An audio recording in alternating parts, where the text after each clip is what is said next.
Okay, so this session is going to be on the standards for world languages and cultures. I'm going to share, hang on just a second, another piece of the screen, just real quick, because I know we have some people on who probably weren't on the first session. And I want to get to just the norms really fast for the meeting. Okay, so those of you who weren't in the first session, if you need a certificate for contact hours, you can go to this tinyurl.com/ODE-OFLA-meetup, and you can choose which ones you attended, and we'll send out the certificates for you. Basically, pretty straightforward when we run our meetups is that we just ask that you mute your microphone so we don't have feedback. We are recording the session, so if you don't want your video on the recording, you can turn off your camera. Number three, it's a safe forum that we try to keep it's very stressful. It's been a stressful spring. It's going to be a stressful fall. So we want to make sure that we support and are positive with each other best we can. None of us know what's going to happen, so we're just trying to do the best we can. During this session, I'm going to be doing as I'm explaining the standards, Nella from OFLA is going to be monitoring the comments in the chat box. So if you have questions, post them in the chat box. And as we go throughout, Nella can, just stop me whenever and say, hey, there's a question about this or whatever. So we'll do the questions as we go through.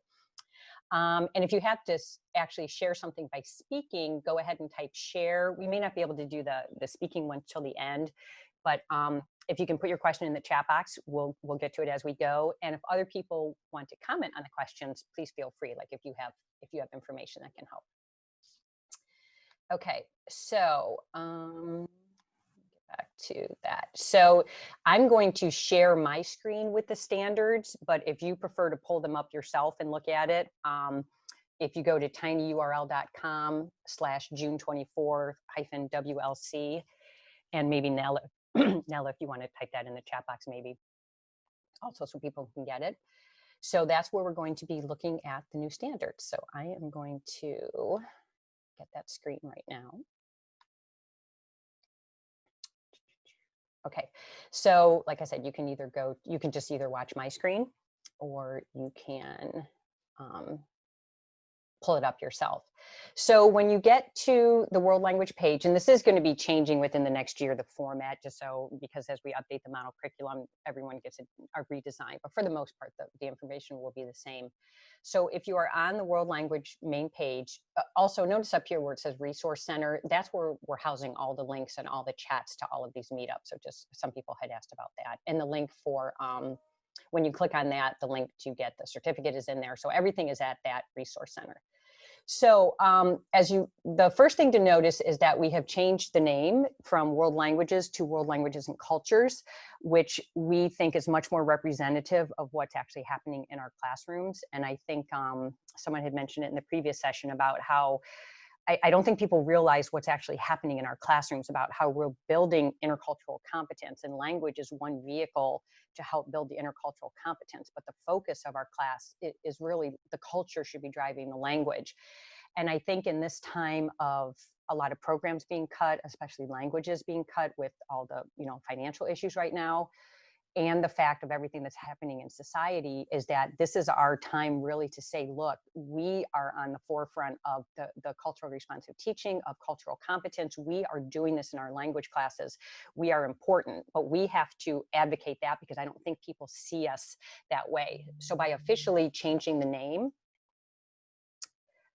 someone just typed that they stepped out of the meeting and can't get back in. By changing the name, we're trying to make it, okay, from the state level, we're showing you that this is more than just a language class. We are a cultures class. So our focus is culture. So the biggest things that changed from the standards from last year, there's three big things. So the number one was adding cultures to the name. The second one, and I'm going to highlight on the screen so you can sort of see what I'm talking about, is that we added a literacy strand to the standards. The old version had some literacy in there, but it wasn't obvious. So now you'll see when we look at the standards, there is literally a literacy strand to the standards that aligns to the proficiency levels. So we'll talk about that.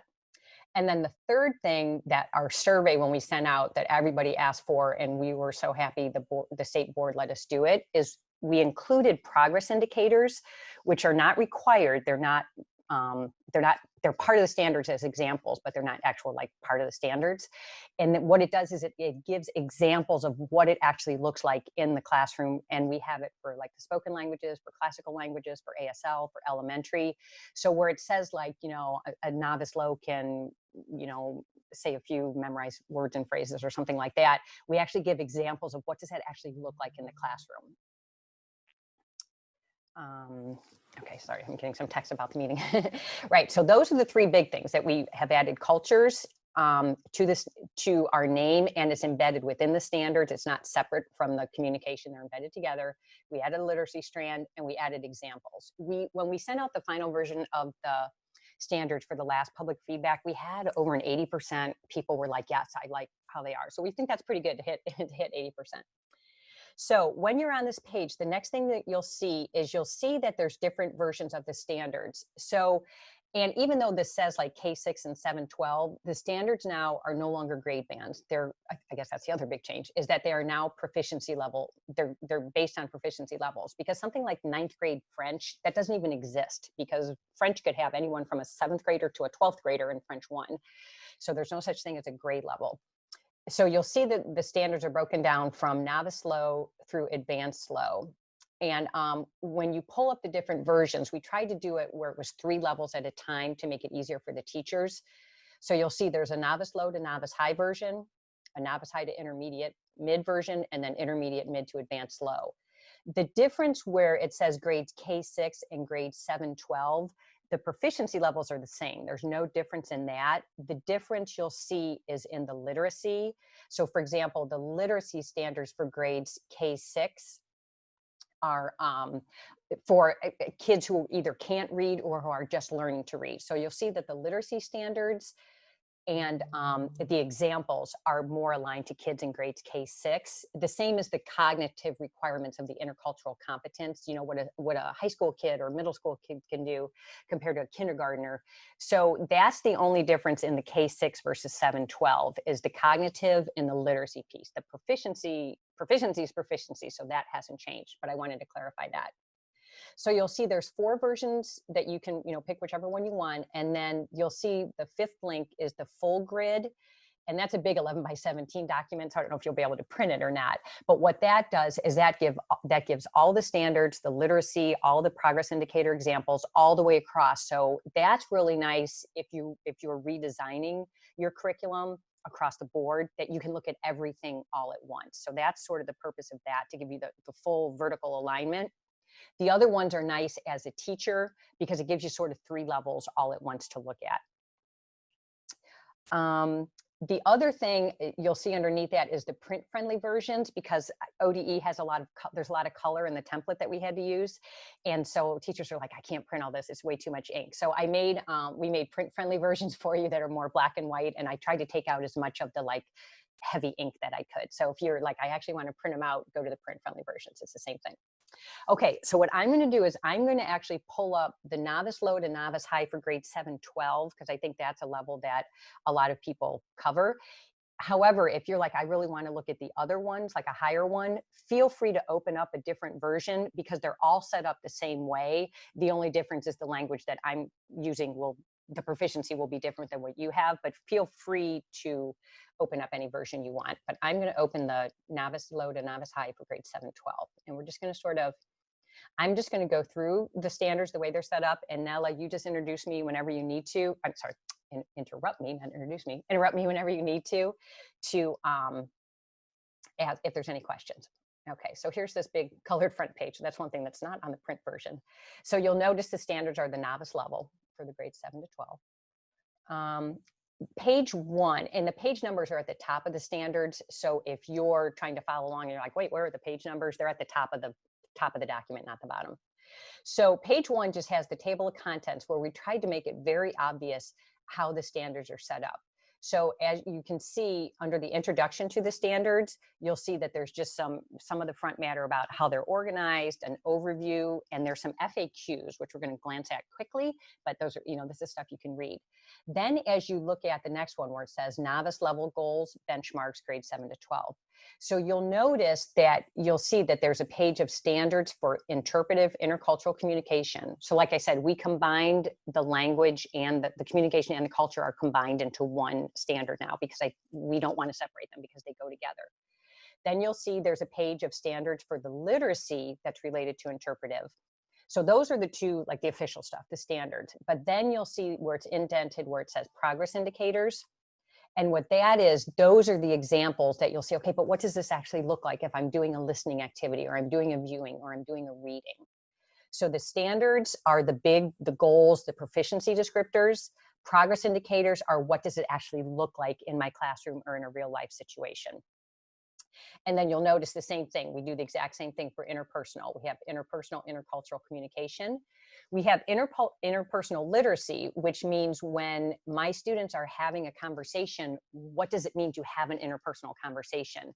And we found that we think this is going to be very helpful because one of the things on the survey was for the novice that I think a lot of teachers were good with the upper levels, but the lower ones were like, how do I get them to ask questions? How do I get them to do, more than just questions and answers? How do I get them to, especially, how do I get them to access an authentic resource at novice? How do I do all this? So the literacy piece is helping with all of that. And then you'll see samples for interpersonal conversations, including for ASL. Then you'll see the standards for presentational, intercultural communication and literacy, and then samples for the progress indicators. And then you'll also see a separate list of more examples for classical languages and for American Sign Language. If we were in the novice version for K6, you would also see an additional section that gives examples for elementary kids. So I don't have that version up, but if you're an elementary teacher and you want to see that, you can jump into the K6 version of the novice and you can see all that. Okay, so that's the way the standards are set up. We tried to keep it very clean, that was one of the big things. They're like, the standards are just too hard to figure out. So that was one of the goals of our committee. And just so you know, the advisory committee and working group members, we had about, I think a total of probably about 40 teachers between the two committees who helped us work on this, a lot of you are probably on this call right now. We could not have done that without these teachers. So when you look at them at the end, if you want to look at them and shoot them an email, if you like the standards, or if you don't, I guess you can blame them. I'm just kidding.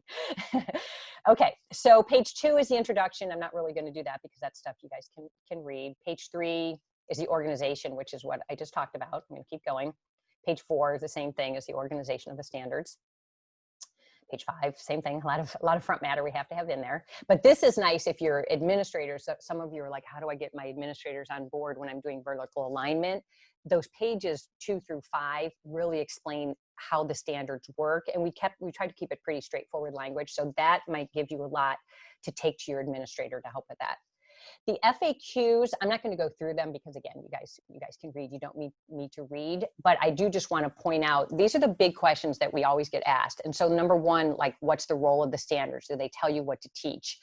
And if any of you are familiar with, who've been to my stuff, ODE can't tell you what to teach. The standards give you the proficiency levels. We give you the skills that the kids need to have. We give you some examples, but really you determine what your kids are going to actually learn as far as content. When should teachers master each proficiency sublevel? The highlight of that section is that they'll be at different spots. Some kids may be, novice high in writing, and they may be novice low in speaking. So there's some info on that. Number 3, how do I use them for vertical alignment? I think, I think that'll be pretty straightforward when you read that. Number 4, do they have modifications for diverse learners? Not within the standards, but at the end of each FAQ, you'll see that we link to where in the model curriculum you can find the resources if they're not in the standards. Number 5 is a big question we get. How do authentic materials versus teacher-created materials and readers and textbooks fit into the standards? The standards, the ultimate goal is the kids leave our classroom and they're in the authentic world. What can they do with authentic stuff?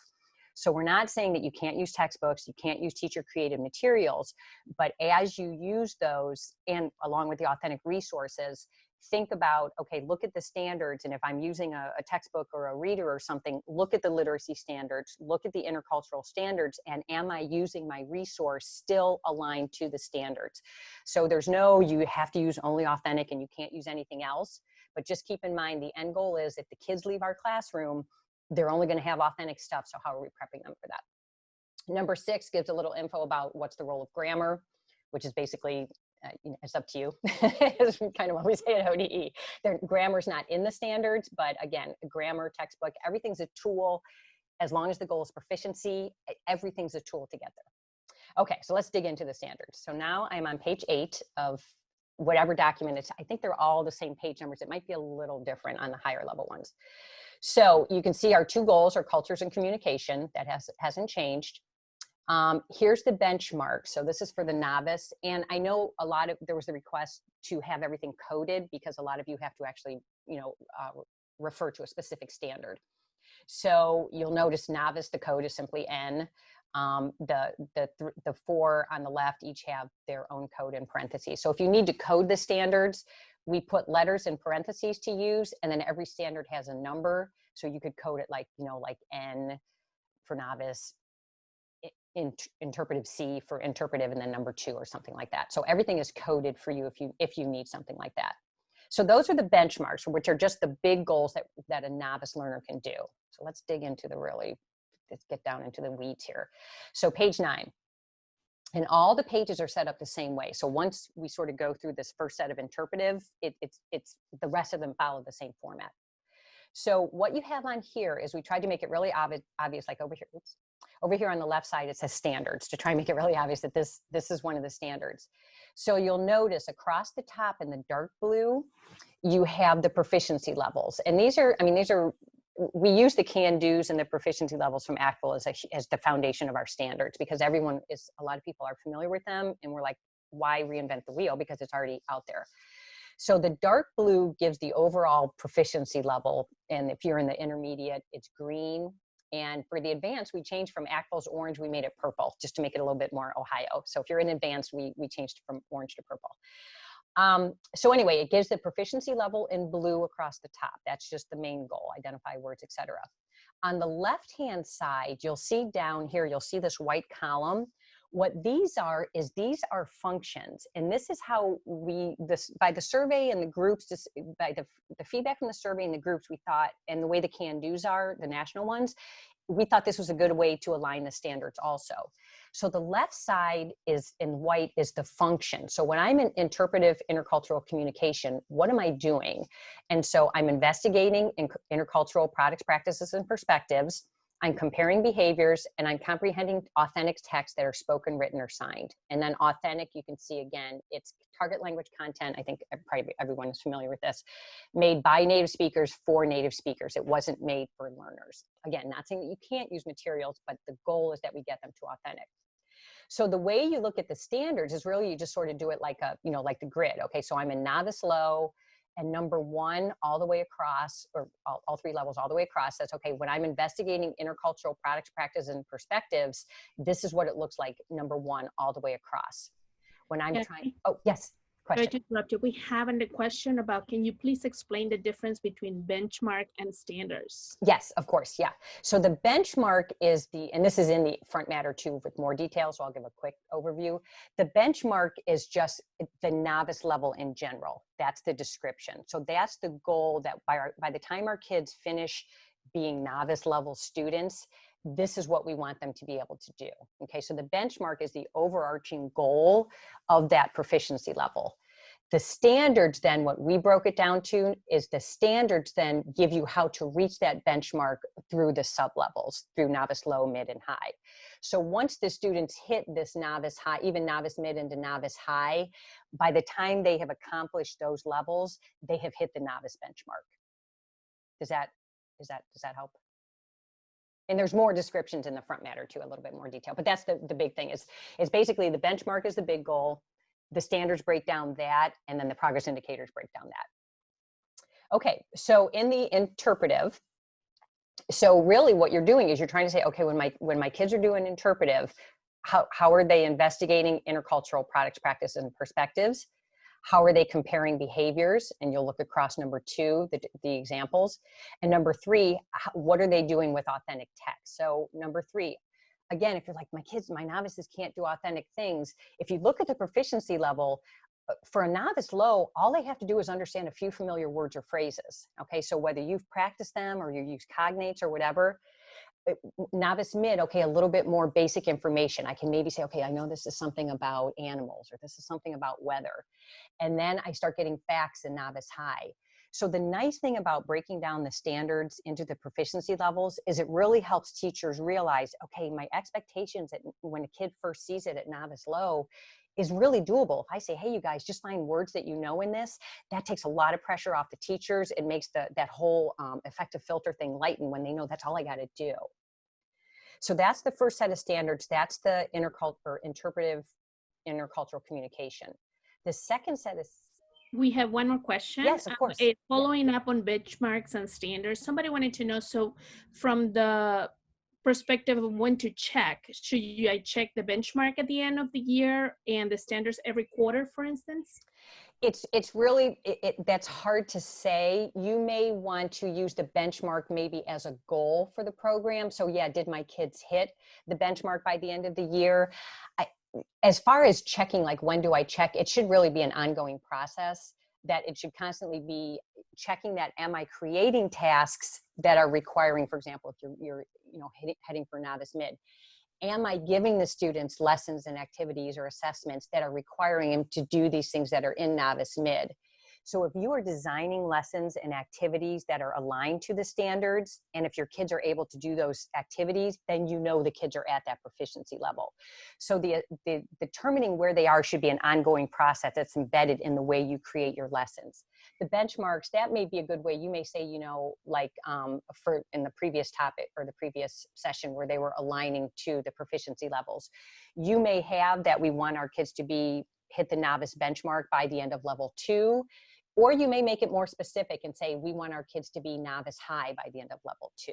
So it's sort of open, but yeah, so as far as the benchmark is just what it looks like, the standards is how do I get there? We good, Nella? Yeah. Okay, good, thank you. Okay, so that was the intercultural communication, and great questions. Keep asking questions, because I've looked at these, I'm like, oh yeah, this is totally clear, but it may not be if you've never actually looked at them. All right, so then the second set of standards for interpretive, I'm on page 10 now, or if you're in a different level, is the standards for literacy, okay? And you'll notice across the top, the same thing. We have the literacy divided by proficiency levels, and you notice it's pretty straightforward with literacy. At novice low, it's to make meaning. Novice mid and high up to mid intermediate, I think it's to comprehend. And then I think as we move up the level, it becomes deeper comprehension. So it's understanding is pretty understanding using literacy skills. But then if you look on the left-hand side, we did the exact same thing. We set up functions of literacy to help you break that down. So for example, if I'm giving my students some sort of video or something to read, to look at that's authentic, or again, if you're using a reader or a textbook, anything that they're reading, regardless, number one, can they infer meaning of texts? And then this is what it looks like across all 3 levels. Sorry, my thing keeps dropping down and blocking. There we go. We have a hand up. Jennifer wants to, I think, Jennifer, do you want to address the question directly since you have your hand up? Yeah. Go ahead. Can she unmute? I put my question in the chat. Yes. Okay. So she wants to know which part is the benchmark in the table, and I see stand label in black column. Where is the benchmark? Okay, so just to sort of reinforce the benchmark again. So the benchmark describes the proficiency level that you're aiming for. A benchmark is just the large goal within that proficiency level that the kids are trying to hit.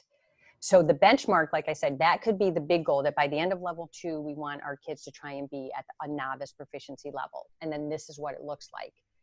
Within the standard, then the standard breaks down the benchmark. Okay, so if you are teaching, if you're aligning your curriculum and your activities to the standards, once your kids are at the novice high and have can really fully, you're like, I give them activities and lessons that are at novice high for literacy and for intercultural communication, then they have hit the benchmark. Does that make sense? I think it's because the word benchmark is used in different places across different content areas. For the languages, benchmark is just the main descriptor of the proficiency level that they're hitting. And so once they hit the novice benchmark, you're going to move on to the intermediate benchmark, and you're going to move on to that benchmark. So again, the benchmark is the big goal for proficiency. the standards break down the benchmark into how do I accomplish that benchmark, if that helps. Okay, good. There. Okay, so I'm back on what page am I on? Page 10. So this is for the literacy then. So again, we tried to really break down the literacy to help teachers help help kids. How do I access an authentic resource or whatever I'm using? So again, I infer meaning and looking across number 1, which starts with cognates, familiar words, context clues. Intermediate, it gets a little bit more in depth with that. I recognize and use organizational features of text. This is huge. So do the kids know, okay, is this a title? Is this a label? Is this a headline? Because that's huge about understanding the text. If I'm like, oh, this is a headline, that completely changes the way I look at the text. And then you can see as it goes across number 2, it gets a little more complex: song, refrain, schedules, announcements. So make sure the kids can assess what am I looking at? Self-questioning skills. And these are not, again, with interpretive, remember, these are things that the kids are doing internally, or you may be giving them like a guiding document to follow. So this is not production in the target language. This is what they're using to access the interpretive piece. So you may give them a resource and say, hey, here's some things I want you to think about while you're reading. So while you're reading, answer the questions who, where, when, what, or how many. They could take notes on it. It's not something that you're asking them to produce in the target language. It's just helping them with a scaffold as they're accessing something they read or watch or view or listen to, sorry. And so, and then as they get into novice mid, it's like, okay, now I want you to think about what time are they doing it? Who's doing it? Why are they doing it? Very factual. As we get into novice high and above, you'll see we start throwing in inferential questions like what happened? What do you think happened before that? Or what might happen next? So again, this applying self-questioning skills, it's not something we're asking them to produce. It's something that they are doing either internally or they can be taking notes as they read a text. But again, it's just when I go through a text, these are literacy skills that help them access the text that's going to be difficult because it's in another language. Text connections is huge. So we start with prior knowledge. Okay. So, you're going to do something on, fashion or whatever, and whatever you're going to do.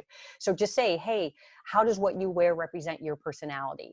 As you read this or look at this video, think about how does this represent a French person's personality or something like that. So give them connections to prior knowledge. It's huge. We had a speaker at ODE who came and said that prior knowledge is the #1 factor in kids in understanding and improving their knowledge of text. That their ability to read is great if they can, manipulate a text and everything, but the prior knowledge is the #1 thing that helps them actually improve in their literacy, in their reading, and their content growth. So don't forget about their prior knowledge. And prior knowledge is something that we're constantly building in the classroom. So, and you can see as we move into number 4 across the mid and high, is that now we're doing text-to-text connections. We're using information. So we take the prior knowledge they already have, but we also use our teaching to build that prior knowledge so they have more and more background knowledge and experiences the higher they go. Number 5 is to address a couple things. Number 1 is that students know how to use resources appropriately. And number 2, you'll notice it's digital and cultural resources, is that whole Google Translate issue and the online translators. That part of the standard now is helping, and we know this is not an easy fix just because it's in the standards, but it is that we are working with students to say, hey, here's how you use an online dictionary appropriately. Here's the purpose of a translator and not to use it. So that's, again, there's no easy fix to that, but it is something in there that we're trying to stress to kids that they understand for any content area, not just ours, how to use resources appropriately. The literacy, and I'm going to stop here in a second now, let us see if there's questions, but the literacy strand is fantastic because, as you know, when you're in the staff meetings, they're like, what are we doing to build literacy across this, across your content area? And in world languages, we do it all the time. And these are aligned, like I said, I can't remember if I said it or not, with the ELA literacy standards. So again, when we're trying to show world languages, we're doing everything. We're building the cultural competence. We're building those soft skills. We're building literacy skills. Brag and advocate for what we're doing in world languages and cultures, because nobody knows what we're doing. And now it's actually in the standard, so you can actually have, because I think we all did it anyway, but it's nice to have it in front of you. Nella, any questions coming up? Yes, we have a couple questions. In Okay. literacy, should Yeah. everything be in target language? For example, novice high number 3, when students are making those inferences, are they in target language? Remember, that's what I mentioned earlier. We're in the interpretive mode. The interpretive mode is not producing, or do you mean should the questions be in that? In my opinion, it depends on the level of the kid. If I'm trying to give a Right. student a text and I want them to think about what happened or what might happen next, and it's just to help them access the text, you can just give them the question in English, because you're not, can they understand the question is not the purpose. The purpose is, can they understand the text? Now you can turn this into a productive thing in the presentational where they actually have to answer it in the target language. But this is simply, okay, I'm reading this resource or watching this video and I'm taking notes on what do I think might happen next, or what already happened. So this is for the students' personal use to access the texts. It does not have to be in the target language. If you want it to, it can, but it can be in English because we're focusing on a scaffold to help them access the text that's in the target language. Did you have another question, Nella? Did you say? Okay. Yes. What is an example of prior knowledge at a novice level when they really don't have prior experience? Notice that I'm going to in the language or culture. Yes. If you go back up to the intercultural one, you'll notice that in number 1, I have it on the screen here, Yes. and this is in every single one. It's that I can talk about the culture in my native or in my own and in other cultures. So prior knowledge is sort of like the one I said about, like with the fashion. So what's the fashion that is, how does fashion in America represent kids? What do kids wear to show their personality? So right now, no, they don't have the background knowledge on what French or Spanish kids might wear, but they have the background knowledge on what they wear. So that's what you're starting with. Here's what we do in America to show it. Okay, now I'm going to give you, and this is where the authentic cultural resources come in. I'm going to show you now some videos about how French kids or Chinese kids or whatever show their personality through their clothing. So what we've done is we've taken what they already know, which may just be American culture, and that's okay. And now we've given them a cultural resource that has now built their experience and their prior knowledge in the target language or in the target culture. So again, it's okay to start with what's my knowledge from my personal experiences, even if it's just in America. And it could, and you don't know, because some kids might have relatives who are like, oh yeah, my aunt is Italian and this is what they do in Italy. And so the prior knowledge and the background knowledge is always what do they already have, but also that should constantly be integrated, that's what we're building in our classes also. Hopefully that helped that. Okay. Nella, are we good with? One last one was, are you, about entrance test, do you think that they should be applied perhaps at the beginning of the school year to consider prior knowledge? Entrance tests? Yes. Like at the beginning, starting of the school year, so you like can a consider like a pre-test, you mean? I Right. think at the beginning of every unit, that's a fantastic thing to do. Just put up a Padlet really quickly, or do a Google Doc or whatever, and just say, hey, you guys, this unit, if you're doing unit, however you're doing it, hey, we're going to be talking about, Independence Day in Germany or the first day of school in Germany, because I know Germany has this really cool first day of school thing for little kids. We're going to be talking about the first day of school. Do you know anything about the first day of school in Germany? What do we do for the first day of school here in the US? Or maybe it's something holidays, what do you know about French food?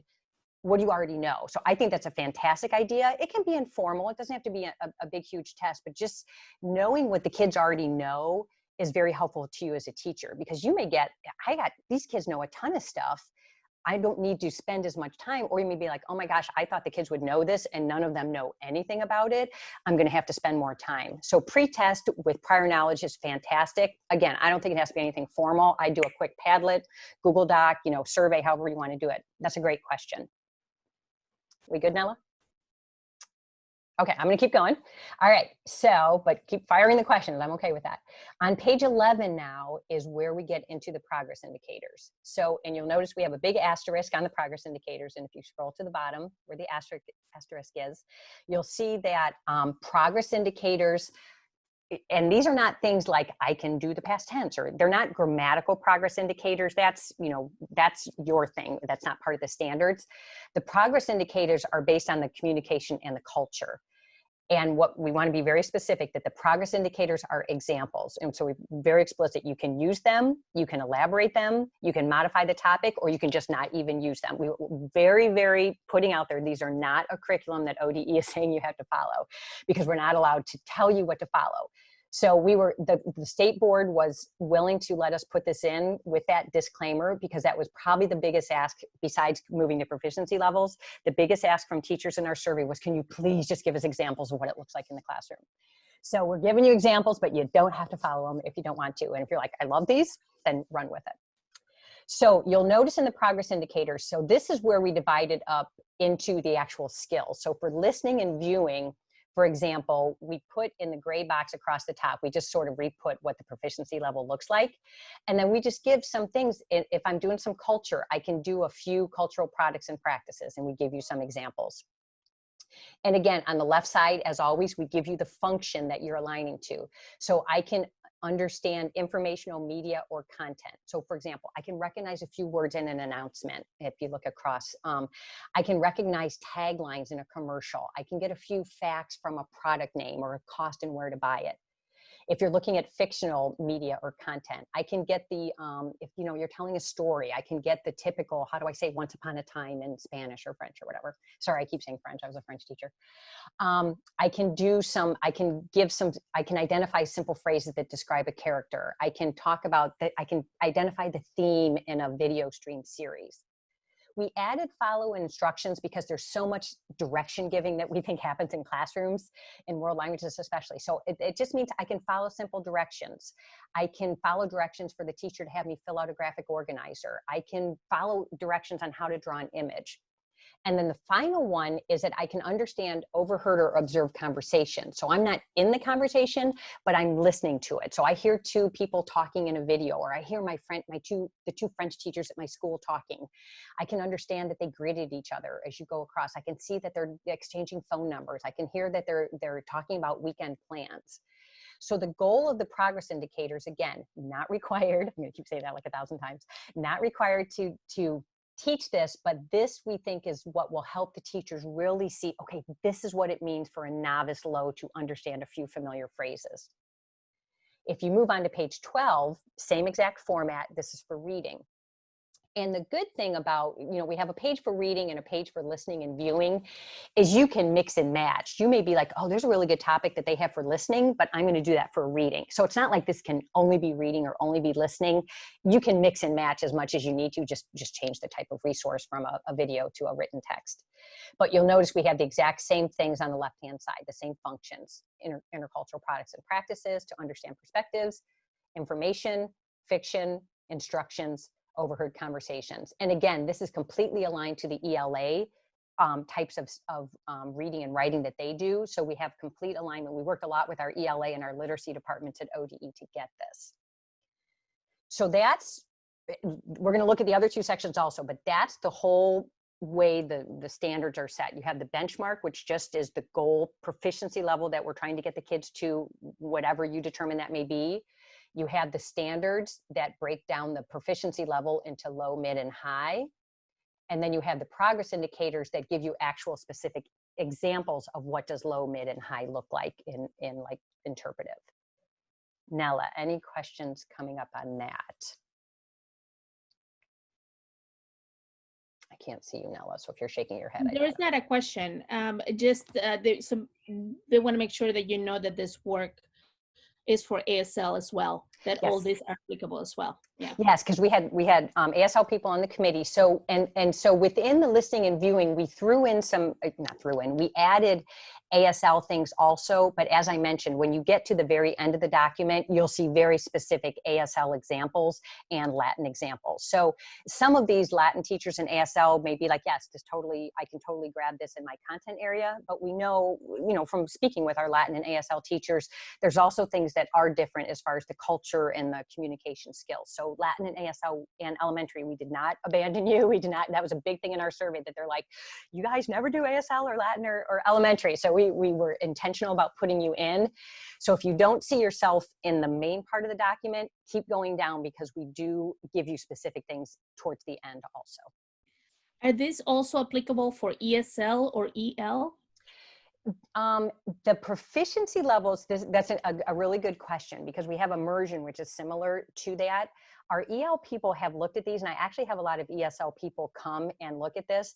The proficiency levels are proficiency levels. So it doesn't matter what language it is. So if you're a novice low in French or whatever, it's the same proficiency for English, because the actual proficiency levels are not just for non-English, they're for any language, including English. If you've ever seen their examples.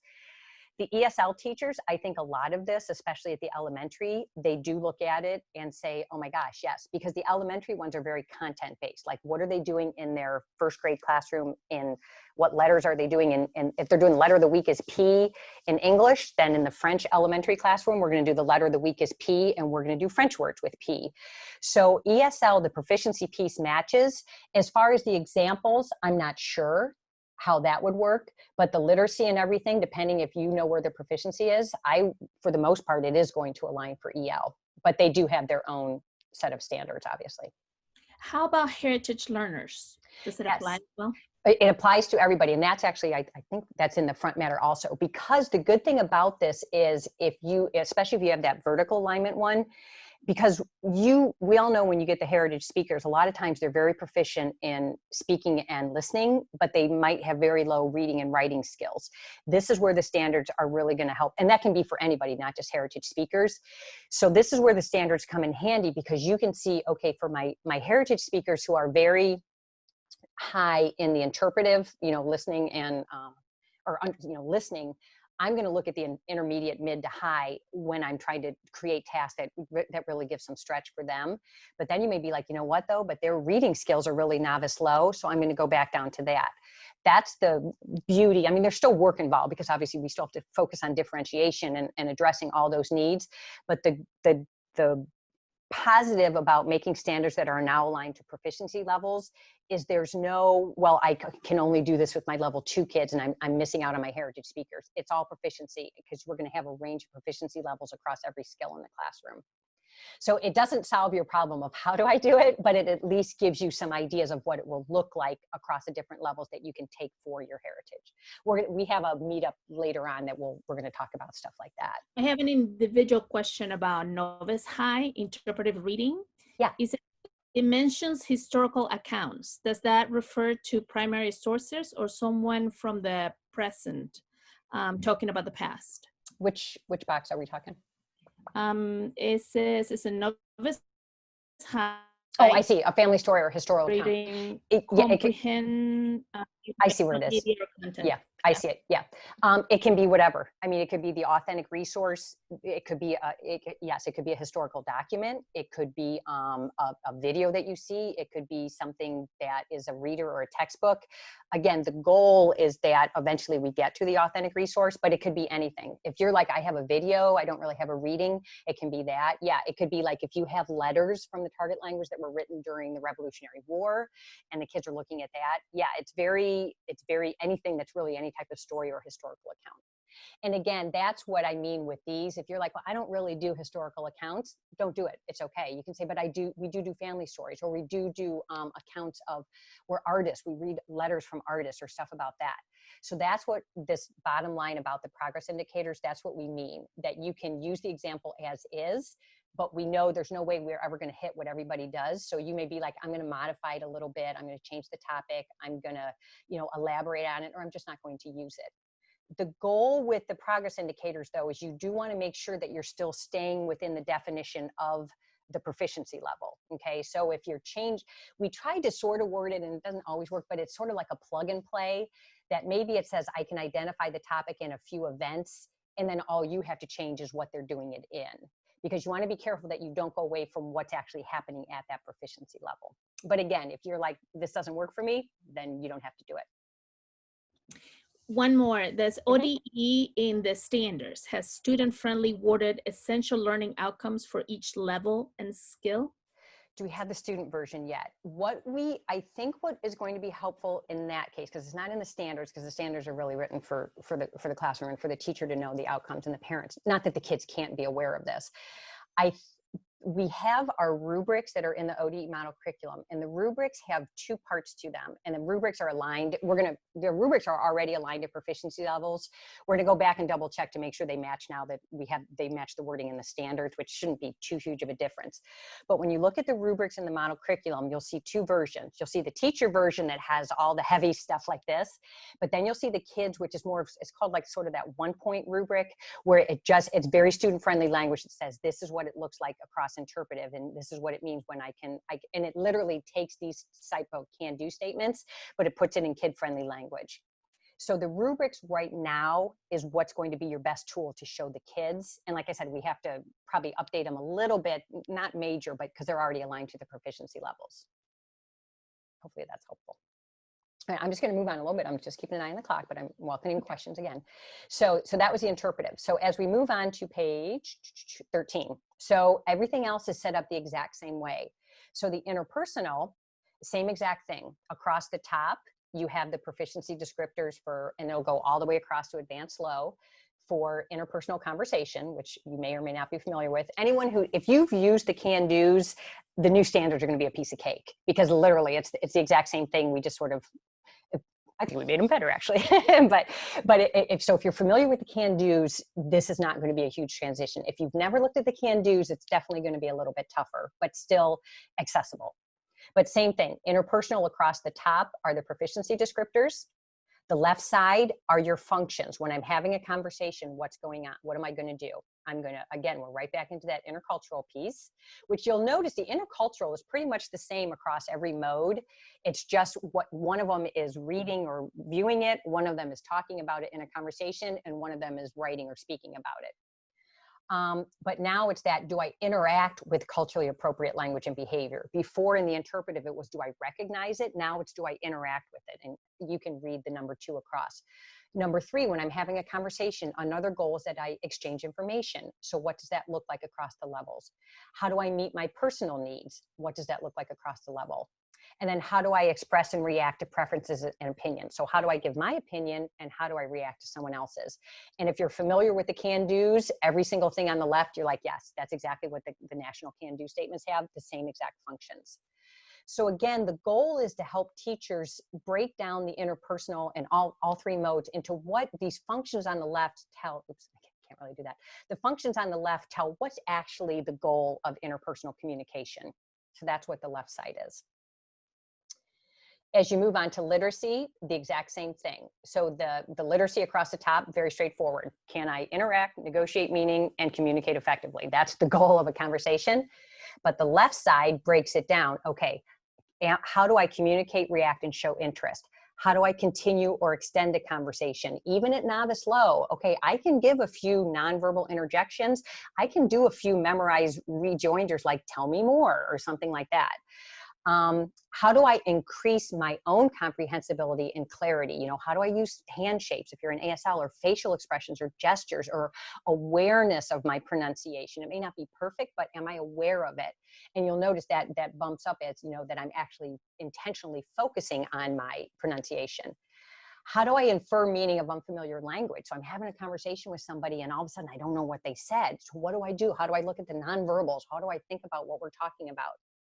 And as always, our number 5 is always going to be using digital and cultural resources appropriately.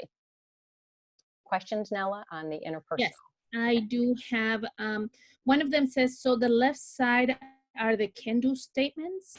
I was trying to figure out. Yeah, the left side is a function. So basically what it is the top describes the proficiency level. Sorry, my thing keeps dropping down. The top actually describes the proficiency level. The left side for the mode, so interpersonal, this is what interpersonal conversation looks like across the 3 levels from low to high in novice. The left side is the functions of why do I communicate? What's going on? Why am I communicating? So the standards are anything that's in blue or green or purple, depending on your document. So the standards are, this is what I actually want the kids to be able to do. The left side, like I said, it's the functions that sort of serve as an organizational feature for the teacher and for the kids. You know, if you want the kids to actually see what's going on. So the left side, yes, you'll see the same functions in the national can-do statements. So the left side is really your organizational tool to help you figure out what type of conversation are the kids actually having. And Wendy had a question that says these languages are spoken in so many countries. When you're presenting products, clothing, foods, etc., to what extent do you try to represent these different cultures? The teacher or the student? I believe the teacher. As Um, far as, Wendy, can you I, tell me which page you're referring to and like which box? the teacher. I think she's talking in general. To how much. There was an answer. It says, I find that some students travel around a lot or have experiences with persons from different countries, and it helps to tap into their experiences. Yeah, she's not giving me specifics of where. Okay, I think it might be with the intercultural piece, or just in Probably. general with that Yeah. intercultural. A big thing to think about with the culture is, as the teacher, we don't have to know everything, and we shouldn't, because it's impossible. I don't even know everything about American culture, much less knowing everything about Francophone culture across Africa and France and Canada. There's no way all of us can know all the culture, and we shouldn't. That's what the kids should be doing. So it may be that we're going to identify a few typical products and practices, and there's a lot of ways you can do it. You may assign countries. You may let the kids pick a country. There was one district, I think it was Mommy told me, they were thinking of actually, or I can't remember, I don't want to call out Mommy if it wasn't them, but they actually had, kids were in small groups, and each group was assigned a country.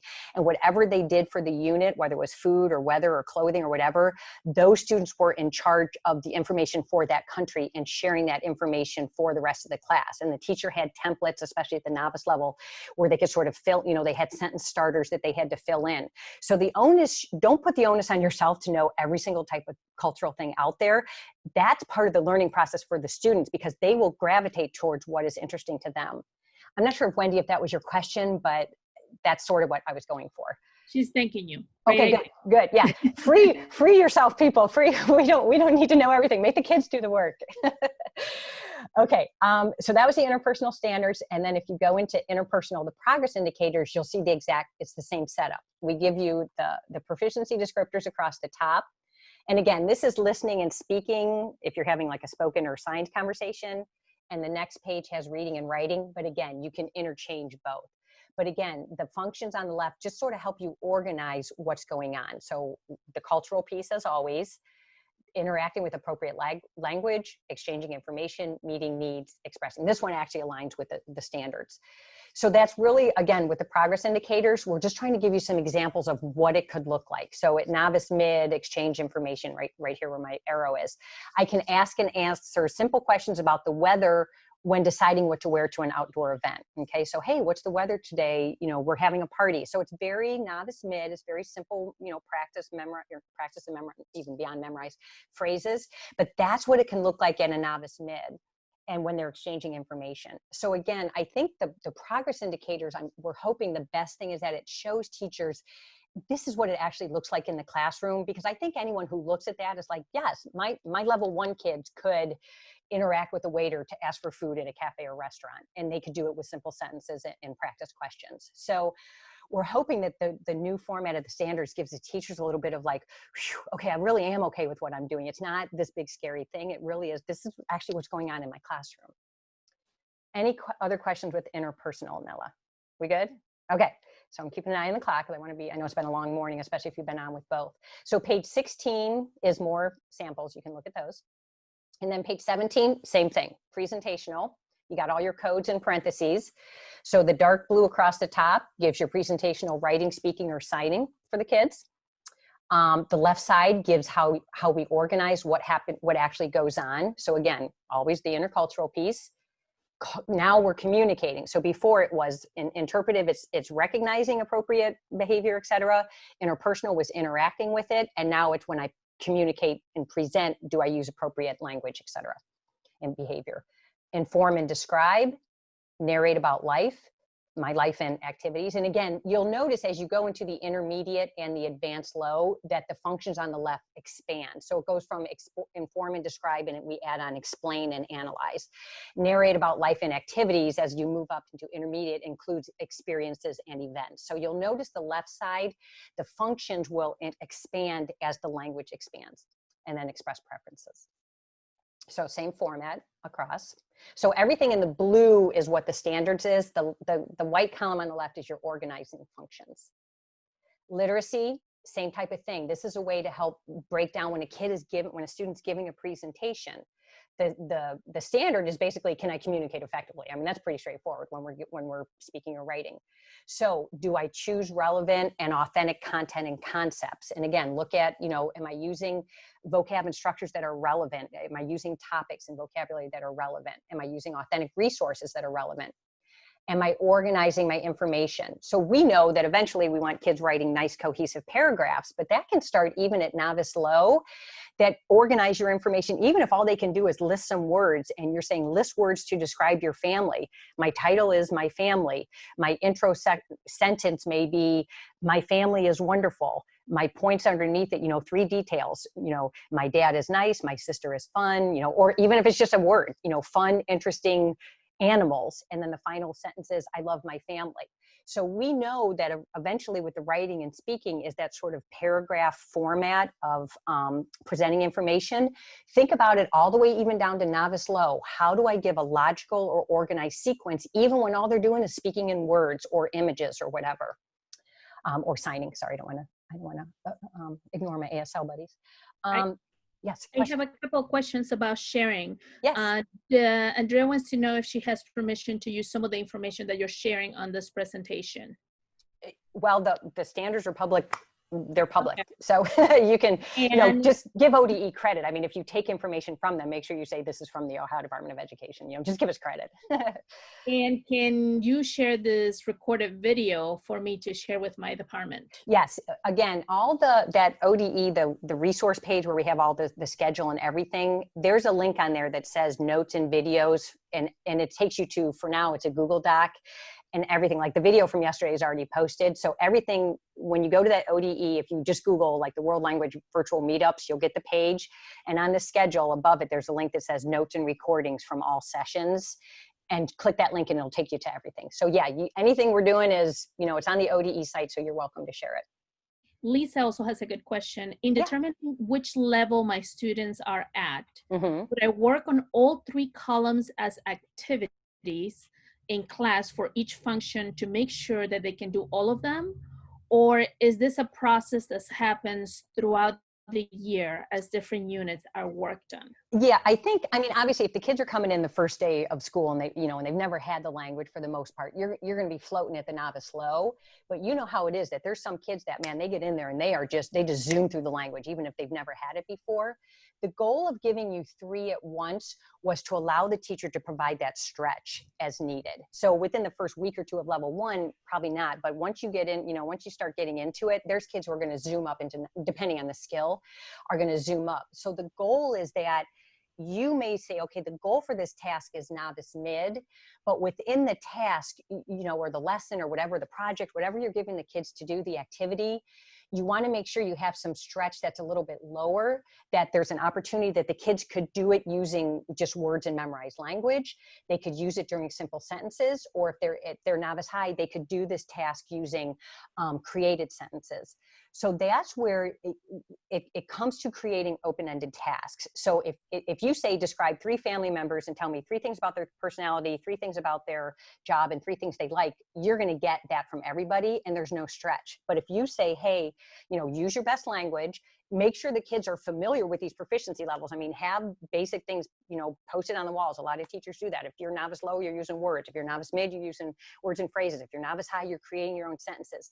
The kids need to know what the proficiency levels mean, and that can be very simple. So you can say, hey, you guys, this is really a novice high task. I'm looking for some original and practice sentences, but allow for that not every kid's going to be able to do that. So it may be talk about your family and pick 3 people and just talk about things they like, things they can do, and reasons that you enjoy being with them. So the kids who may be a novice low may be only able to give you some words and memorized language. Kids who are a novice high maybe just go crazy and be able to give you sentences. So proficiency can't be buttonholed into a specific task. It has to be open-ended enough that the kids can sort of hit it at whatever level they are. And that's a great way for differentiation. And with, for example, if you have a native speaker, you could be like, you know what, you may tell the kid individually, I really think you can give me some intermediate low here. You're giving me novice mid. I think you can give me some, can we try and get it up to intermediate low, because I know that's your ability. Okay. Yeah, very good. Okay. I'm asking for clarification here from Mhm. Jennifer. Interpretive mode focuses on comprehension, interpersonal on interaction, and presentational mode focuses on communication.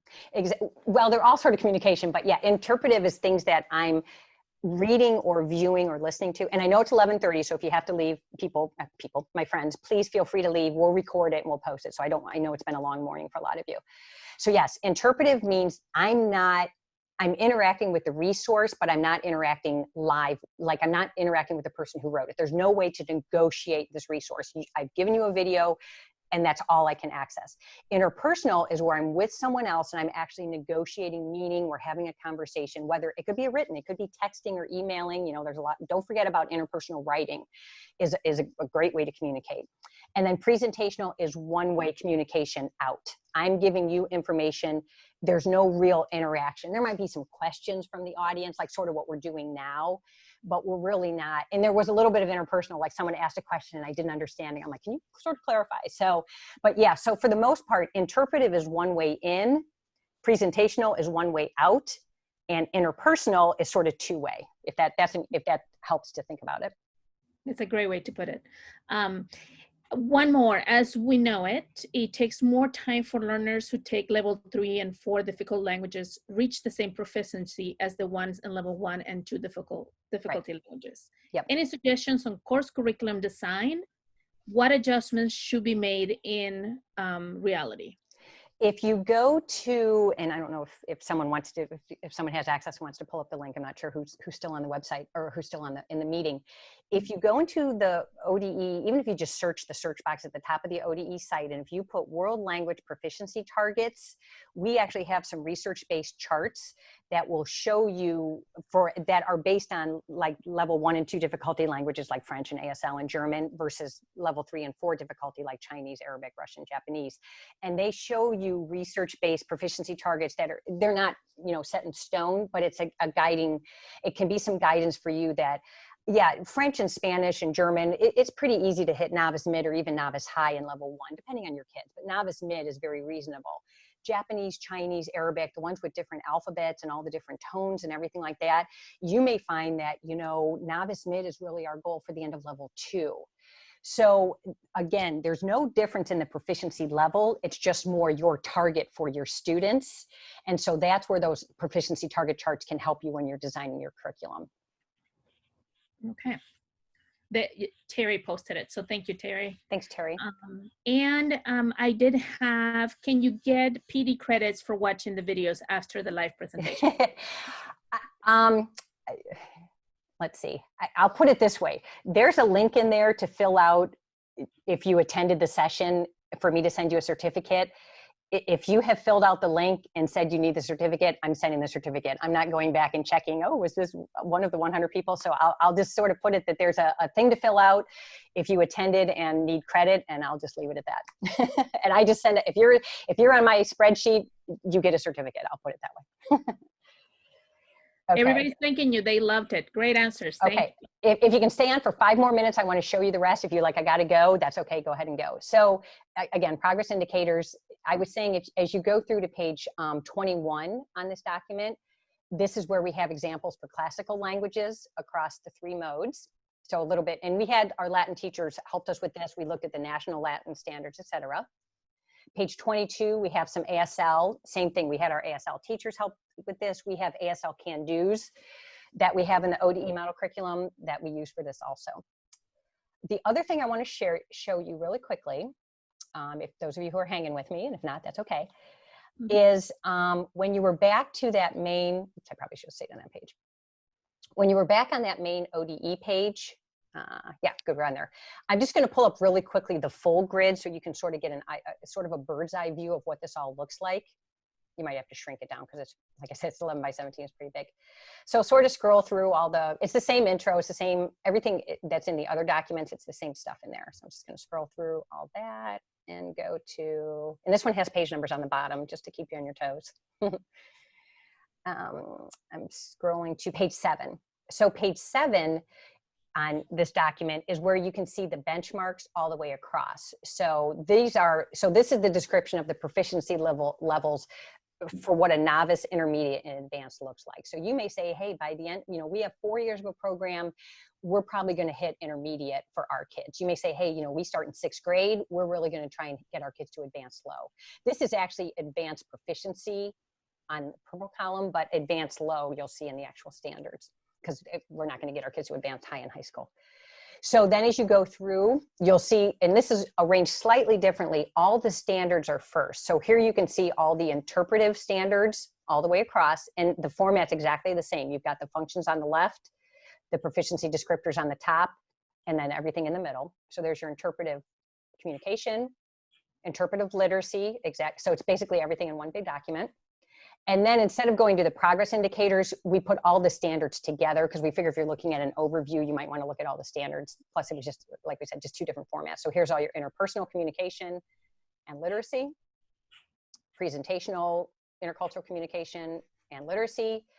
And then you get into your progress indicators all the way across. So here's all your listening all the way across for the progress indicators, interpretive reading all the way across, interpersonal listening and speaking all the way across. I mean, you sort of get the pattern here. Interpersonal, I'm just going through. Presentational, sorry if I'm giving you like nausea scrolling this fast. And then as you go down to page 20, this is where the immersion and elementary and exploratory, this is also in your novice document that's just for the K-6. This is where you'll see examples all the way across for elementary. And what I was mentioning about elementary is that, especially with those flex programs, when you have the kids only once a week for 20 minutes or twice a week for 20 minutes, if you're lucky, trying to get them to learn something completely new is hard. So this is where I think it depends on how big your screen is, if you want to make it a little bit bigger.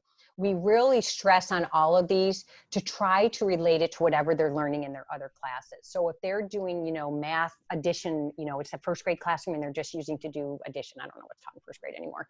Do the same thing in the French class. They're learning to, add 2-digit numbers. Do the same thing in the French lesson, because then what happens is that they're using their prior knowledge to help them retain the information. Coordinate with like the 2nd or 3rd grade teacher and say, hey, what are you guys doing this week? Because I want to do the same thing. Or what do you guys do this semester?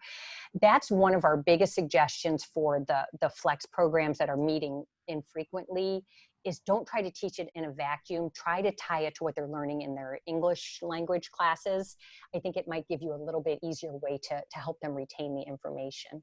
The biggest thing would be like, hey, can you get us 5 days a week? But we all know how that goes. Classical languages, so Latin and Greek, here's all of your samples all the way across. And then ASL, here are your samples all the way across. So that's it. I know I talked a lot, and I appreciate you hanging with me, but hopefully it's really, here's the benchmarks, the proficiency level, here's the standard for communication and literacy to help you reach the benchmark, and then here's examples in the classroom. It's just a 3-tiered process. Nella, are there other questions? You're still muted, Nella. Thank you. I did have a last minute question from Denise. Did you stop at advanced low because high school students don't usually go higher than that? Yeah, even your native speakers probably are not going to go above advanced low. They maybe, depending what they're doing outside of class, but advanced low, especially with most programs in Ohio starting, if we're lucky, in the 6th grade, but a lot of them only being a 4-year program, 5-year program. The other reason is that intermediate high is what they need for the syllabi literacy across all 4 levels.